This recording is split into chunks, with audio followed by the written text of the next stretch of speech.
if Muslims these days are concentrating so much on reciting Quran Sharif. Good morning, you're waking up. Say again. Muslims today are concentrating on what? Reciting Quran Sharif. Reciting Quran. Especially with, they want to be with translation. So my question is, why are Muslim nations lost their honor first, and then there is no guidance when, you know, they're trying to read the Quran Sharif so much? It's like they lost the point. Huh?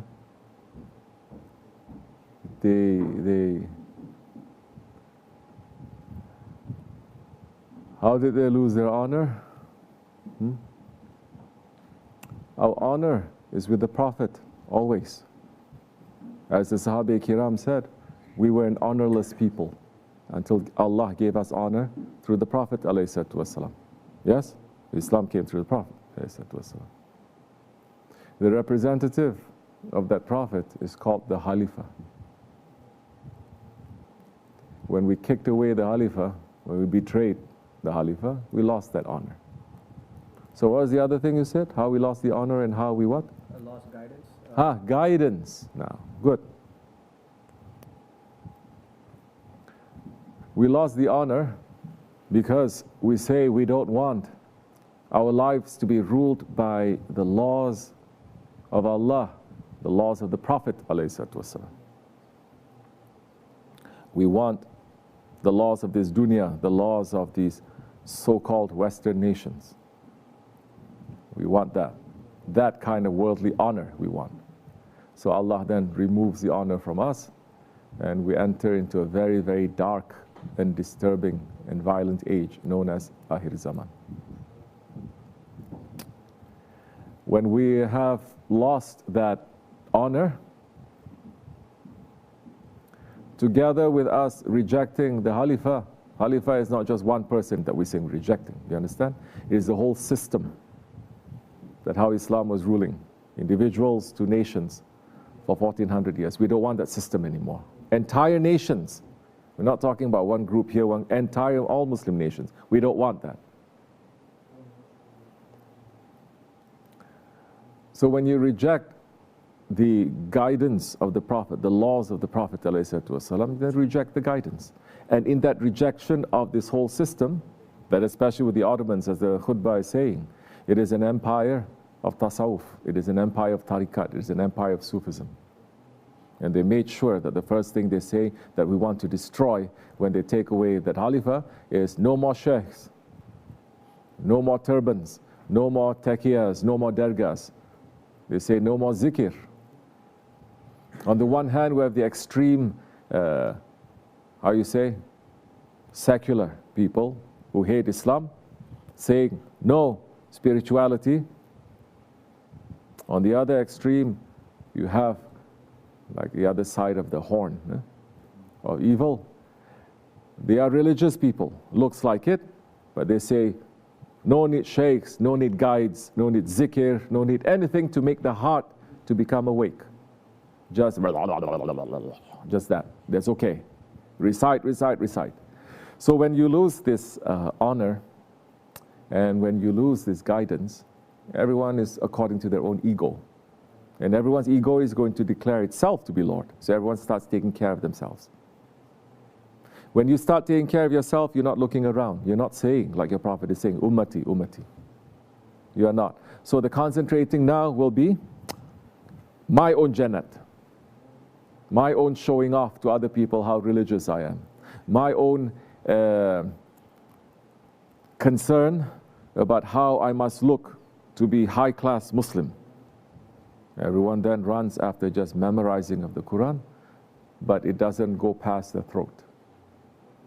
You understand? They are not running towards hizmat. They're not running towards hizmat.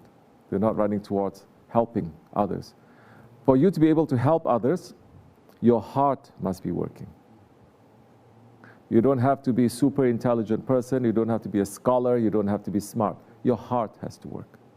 In fact, the ones who don't like to help others, usually they are the super intelligent ones, considering themselves to be very smart, looking down on other people. Their hearts become dead. Only in the remembrance of Allah can the heart find satisfaction. You don't remember Allah, you don't make zikr, your heart becomes dead. That time when your heart becomes dead, you have it in your heart because your heart becomes like a stone. You can even say, that one is making zikr, kill him. That one is going to visit awliya, they are kafirs, kill them. Take their women, take their children, take their property.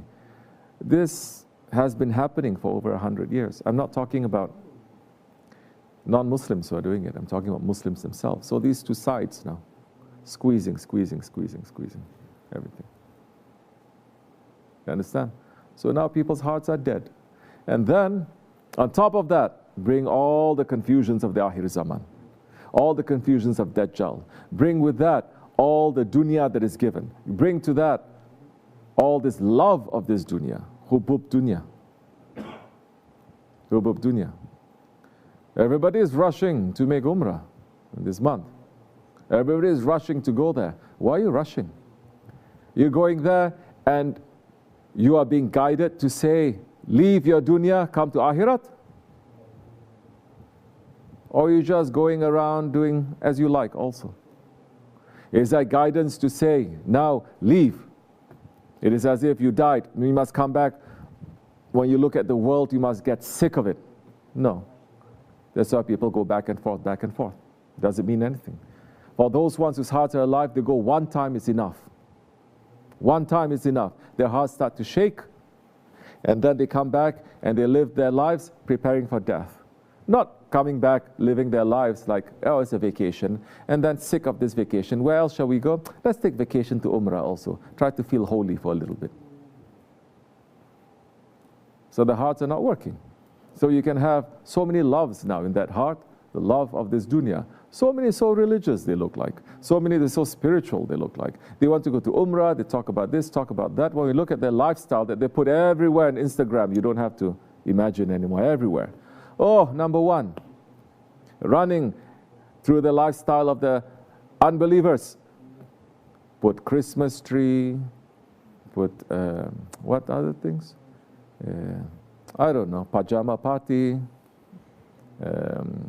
have nice toasting people. I don't understand this. Taking picture of their everything, their feet. We're trying to advise, trying to say nicely. Still not waking up. You're going to learn easy way or the hard way. So those ones, the honor is also lost. And the guidance is lost. But if you look at them, you ask them, are you lost? They say, no, I'm the best Muslim. I just came back from Umrah. Don't you know? But they know what emptiness they have. They know. But shaitan fooling them with this hubub dunya. So, this is lesson for us. Run to the Ahli Zikr. Run to the circles of Zikr. Run and be and serve them. And change your life. Your lifestyle is important. All of that has to make your heart to become soft. Then that kind of very high level spiritual intelligence will come to you because your heart is soft. Otherwise, it's not going to work. So yeah, Muslims now, that's unimaginable, the kind of wealth that the Muslims have. Because Allah has also given all the valuable things, mostly in the hands of the Muslims, in the lands of the Muslims. Huh? It looks as if it's all desert, but under that is black gold. This is the oil. Now, it looks as if it's all desert and caves, but in there is rare earths and rare, how you say, elements, minerals, that is worth trillions and trillions and trillions of dollars. So, we have all this, but still the suffering continues. Something is wrong. Don't dare to say Allah created like that. No. Allah has given us everything and also free will. Now let's see what you can do. Not only with that free will that we are confused, not knowing what to do, prophets were sent, books were sent, good people, the friends of Allah, they are sent. You have your intelligence. You still don't want to use it. You still want to follow your ego and shaitan, then we belong to the fire. So we must run to service. This is important. So the question yesterday, he left, he had work to do. Your brother who asked the question, how is it living in the Dergah helps us to prepare ourselves for Akhirat? Because the Dergah is all about service. That you're not going to sit lazy. You're not going to say, oh, I come to Zawiyah. What are you doing? I'm in seclusion. What are you doing? I'm making zikr. But you sleep whole day long, whole night long. You sit around, you talk a little bit, and you pull your tasbih. No. You come to the Dergah, go clean the toilet. Go sweep the floor. Go at least bring a glass of water to the elderly ones. Go to the barn, do something, serve. Teaching us the principles and the joy in the ni'mat of service. So once you have that, once you know, oh, I'm serving in Allah's way, even every little thing I'm doing and Allah is looking and He's giving value even to this little thing I'm doing, what a generous Lord I have. More you want to do. More than you start to feel, my life is not worth anything unless I serve and I help other people. That's the time your heart now starts opening and starts changing. You become a person of paradise. One saint, he had a vision. When he went into hell, he had a vision of the people of hell. He saw, it was a very strange sight. The people of hell, they were sitting, and they had so much food in front of them. And they have spoons. But the spoons were maybe 3 feet long. And they were using that spoon because it's so long and they're trying to feed themselves. But they end up just beating, poking and damaging and hurting other people around them. And they end up fighting. Those are the people of hell. Then he was given a vision of the people of paradise. The people were sitting at a sofra with so much food in front of them, and they have the spoons also, that is long. But they were not feeding themselves. They were feeding each other. And when they fed each other, everything starts to work, and there was no fighting.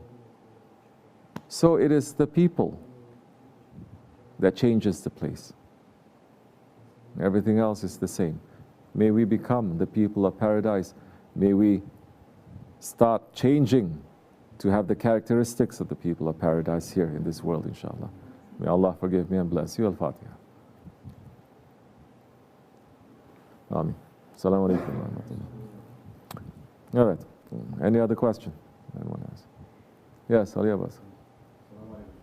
Alaikum salam wa rahmatullah.